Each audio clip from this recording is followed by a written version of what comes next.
너 그 소식 들었어? 고발뉴스에서 마트를 한대. 어디로 가야 돼? 가긴 어딜까? 인터넷 쇼핑몰이라고. 포털에서 고발마트를 검색해봐. 어마어마하게 많은 제품들이 은하계 최저가로 공급되고 있어. 고발마트 함께 해주시면 정말 감사하겠습니다. 고발마트에서 만나요.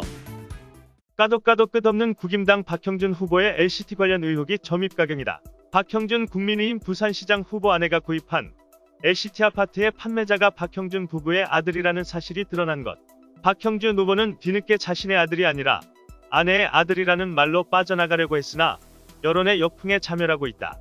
18일 SBS 단독 보도에 따르면 작년 4월 10일 박형준 후보의 아내가 프리미엄 1억 원을 주고 구입한 해당 아파트의 판매자는 다름 아닌 아내 조모 씨의 81년생 아들 최모 씨인 것으로 나타났다. 최 씨는 6년 전인 지난 2015년 10월 28일 최초 청약이 있던 날 당일 분양권을 갖고 있던 이모 씨에게 20억 2,200만 원을 주고 샀다. 웃돈은 700만 원이 건네졌다. 청약이 있던 같은 날 아내 조 씨의 딸 역시 바로 아래층인 17층을 최초 분양자로부터 웃돈 500만 원을 주고 구입한 것으로 확인됐다. SBS 보도와 관련해 더불어민주당 신동근 의원은 보도자료를 내고 아무리 급매라 해도 프리미엄 이익을 거의 포기하고 넘기는 경우는 희귀하다며 박 후보 일가에게 엄청난 호의를 베푼 그 선한 사마리아인들은 대체 누구냐며 그것이 알고 싶다고 의문을 제기했다. 고발뉴스TV의 뉴스비평은 이와 관련해 문제의 최초 분양자는 LCT 이영복 회장이 로비를 위해 차명으로 관리해온 물건이었을 가능성이 높다고 지적했다. 실제 지난 2016년 12월 뉴스원은 이영복 회장이 LCT 아파트 882세대 중 43세대를 특혜 분양한 것 외에 알짜배기인 로얄라인 저층 10세대는 최초 분양 전에 거래가 이뤄졌다는 주장이 제기됐다고 보도한 바 있다.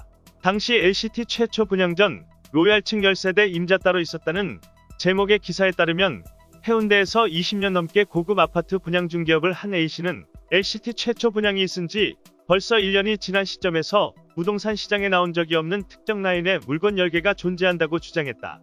A씨는 우리같이 이 업계에서 오래 있는 사람은 다 아는 내용이라며 진짜 로열층은 고층이 아닌 해운대 백사장이 한눈에 보이는 D동 3호 라인 9층 이상부터 20층까지 물건 중 2개를 제외한 10개라고 설명했다. 박형준 후보 일가가 거의 프리미엄 없이 매입한 것으로 알려진 두 채 역시 D동의 3호 라인이며 20층 바로 아래인 17, 18층이다.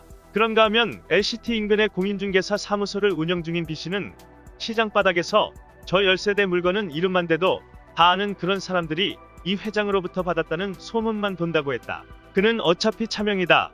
검찰이 밝히는 것이 아닌 이상 현재로서는 누가 분양받았는지 알 수 없다며 진짜 알짜배기는 시장에 나온 적 없는 10세대일 수 있다고 말했다. 100층이 넘는 아파트가 도저히 들어설 수 없는 지역에 온갖 특혜와 편법이 동원돼 건설된 LCT는 그동안 검찰의 봐주기 수사로 더러운 불법이 제대로 드러나지 않았다. 박형준 일가의 비위 의혹이 검찰개혁이 한창 진행 중인 2021년 봄 드디어 100일에 드러날 것인지 귀추가 주목된다. 이상 뉴스 검색이었습니다. 구독과 좋아요 부탁드립니다.